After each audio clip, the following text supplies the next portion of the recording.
नमस्कार, स्वागत है आपका फटाफट खबरों में। मैं हूं आपके साथ रुचिका जसवाल। आज हम लेकर आए हैं दिल्ली के हर छोटे बड़े शहर के सबसे तेज और ताज़ा खबरें। तो चैनल को सब्सक्राइब कीजिए और वीडियो कहां से देख रहे हैं कमेंट बॉक्स में जरूर बताएं।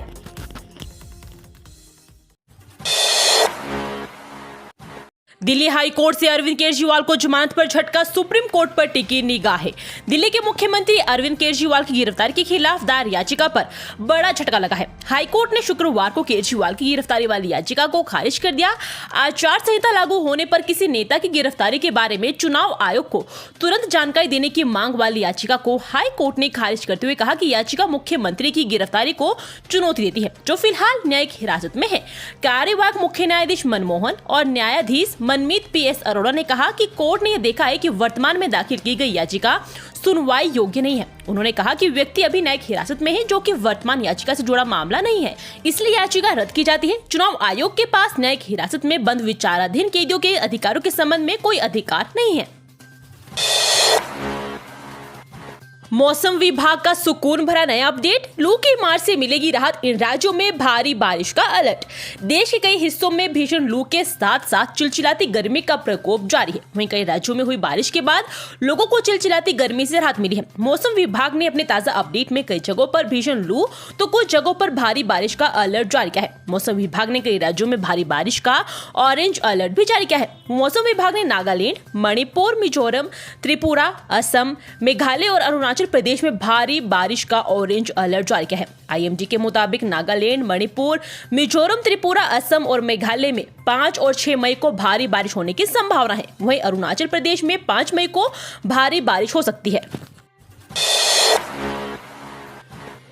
सीबीएसई 10वीं 12वीं के नतीजे घोषित होने की तारीख का ऐलान, दिल्ली के करीब 6 लाख स्टूडेंट्स कर रहे इंतजार।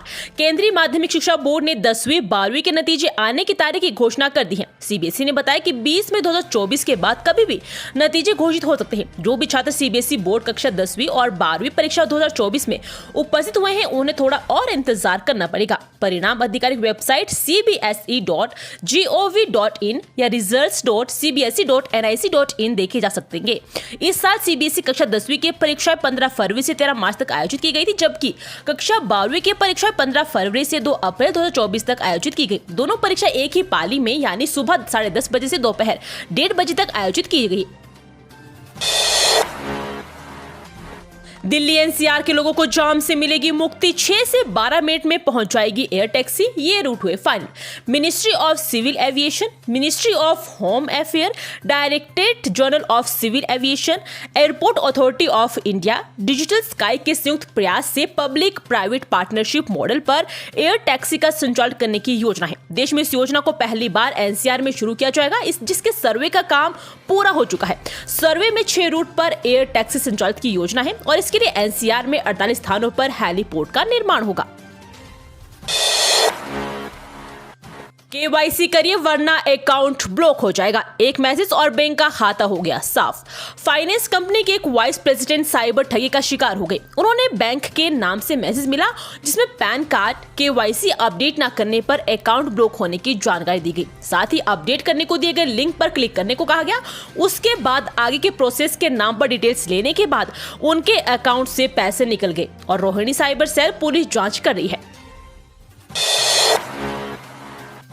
शराब घोटाले में ईडी की बड़ी कार्रवाई, 205 करोड़ रुपए मूल्य की संपत्ति कुर्क की। ईडी ने शुक्रवार को कहा कि उसने छत्तीसगढ़ में कथित शराब घोटाले जुड़े धनशोधन मामले की जांच के तहत सेवानिवृत्त आईएएस अधिकारी अनिल टुटेजा, रायपुर के महापौर के बड़े व अन्य व्यक्तियों की 205 करोड़ रुपए मूल्य से अधिक की संपत्ति कुर्क की है। जांच एजेंसी ने एक बयान में कहा कि कुर्क की गई संपत्तियों में टुटेजा की 15.82 करोड़ रुपए की 14 संपत्तियां, रायपुर के महापौर व कांग्रेस नेता एजाज ढेबर के बड़े भाई अनवर ढेबर की 116.16 करोड़ रुपए की 115 संपत्तियां, विकास अग्रवाल उर्फ सुब्बू की 1.54 करोड़ रुपए की संपत्तियां और अरविंद सिंह की 12.99 करोड़ रुपए की 33 संपत्तियां शामिल है। मुजफ्फरपुर और पश्चिमी चंपारण से दिल्ली जाना हुआ आसान। आनंद विहार के लिए समर स्पेशल ट्रेन चला रहे रेलवे। भारतीय रेलवे नरक टेंग यागज रेलखंड से होकर चलने वाली 2 जोड़ी समर स्पेशल ट्रेन का परिचालन करेगा। इन 2 जोड़ी समर स्पेशल ट्रेनों के परिचालन से यात्रियों को भीड़ से राहत मिलेगी। इस संबंध में पूर्व मध्य रेल हाजीपुर की ओर से एक पत्र जारी किया गया है। रेलवे द्वारा जारी पत्र में कहा गया है कि मुजफ्फरपुर से आनंद विहार के बीच एक जोड़ी स्पेशल गाड़ी का परिचालन किया जा रहा है। दिल्ली में स्कूलों के बाद अब पुलिस हेडक्वार्टर में बम की धमकी। नाबालिग लड़के ने भेजा ईमेल। दिल्ली के नांगलोई इलाके में बम होने की सूचना से हड़कंप मच गया। पुलिस मुख्यालय में ईमेल के जरिए बम की धमकी मिली है। पुलिस ने जांच पड़ताल के बाद इस ईमेल भेजने वाले का पता लगा लिया है। ईमेल एक नाबालिग ने भेजा था। पुलिस ने आरोपी को भी पकड़ लिया है। जांच में पता चला है कि बच्चे ने शरारत में मेल भेजा था। नाबालिग के खिलाफ पुलिस ने जेजे एक्ट के तहत कार्रवाई की। उसके बाद बच्चे की काउंसलिंग के बाद उसको माता पिता को सौंप दिया गया है। सिसोदिया की जमानत अर्जी पर सीबीआई और ईडी को हाईकोर्ट का नोटिस। 8 मई को होगी सुनवाई। दिल्ली हाईकोर्ट ने मनीष सिसोदिया की जमानत अर्जी पर सीबीआई और ईडी को नोटिस जारी किया है। अब 8 मई को अगली सुनवाई होगी। सिसोदिया ने सीबीआई और ईडी दोनों जांच एजेंसियों की ओर से दर्ज केस में जमानत की मांग की है। ईडी ने उच्च न्यायालय को बताया कि उनको मनीष सिसोदिया की कस्टडी पैरोल के दौरान बीमार पत्नी से मुलाकात करने पर कोई आपत्ति नहीं है।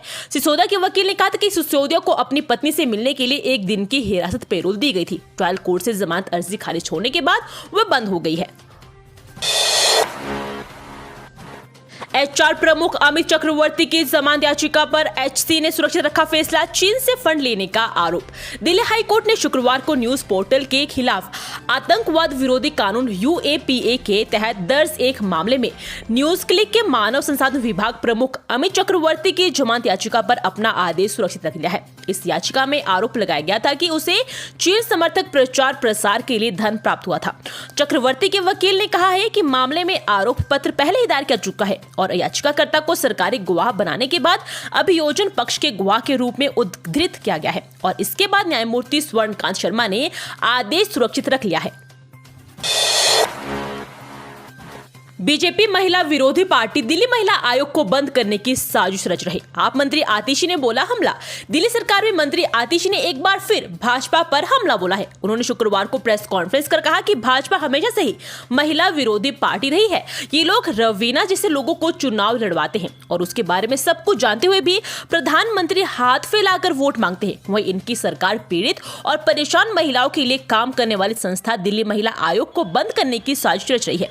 बीजेपी हमेशा से ही महिला विरोधी पार्टी रही है और ये लोग रवीना जैसे दरिंदे को चुनाव लड़वाते हैं। उसके बारे में सब कुछ जानते हुए भी प्रधानमंत्री हाथ फैलाकर वोट मांगते हैं। पेड़ में लगी आग डीटीसी क्लस्टर डिपो की पिछली दीवार तक पहुंची। काबू पाने की कोशिश में दमकल कर्मी।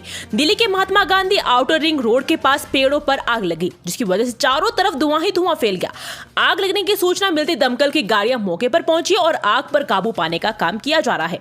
जानकारी के मुताबिक राजघाट डीटीसी क्लस्टर डिपो की पिछली दीवार तक आग पहुंच गई है। दिल्ली के Mahatma Gandhi outer ring road के पास पेड़ों में आग लगी है। दमकल कर्मी मौके पर मौजूद है और आग पर काबू पाने की कोशिश में भी लगे हैं।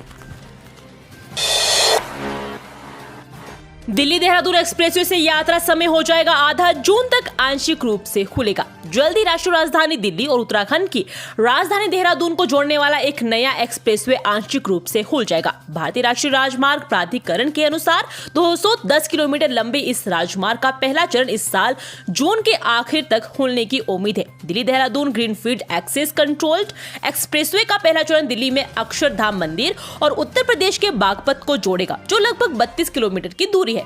दिल्ली देहरादून एक्सप्रेसवे के अगले साल की शुरुआत तक पूरी तरह से चालू होने की उम्मीद है। परियोजना के पहले चरण को पहले मार्च तक पूरा करने का कार्यक्रम था। हालांकि दिल्ली में प्रदूषण का स्तर ज्यादा होने पर लागू किए गए ग्रेडेड रिस्पॉन्स एक्शन प्लान के तहत पाबंदियों के चलते एक्सप्रेसवे के निर्माण कार्य में देरी हुई है। ये थी आज की फटाफट खबरें। हम मिलेंगे अगले बुलेटिन में। तब तक के लिए धन्यवाद। जय हिंद।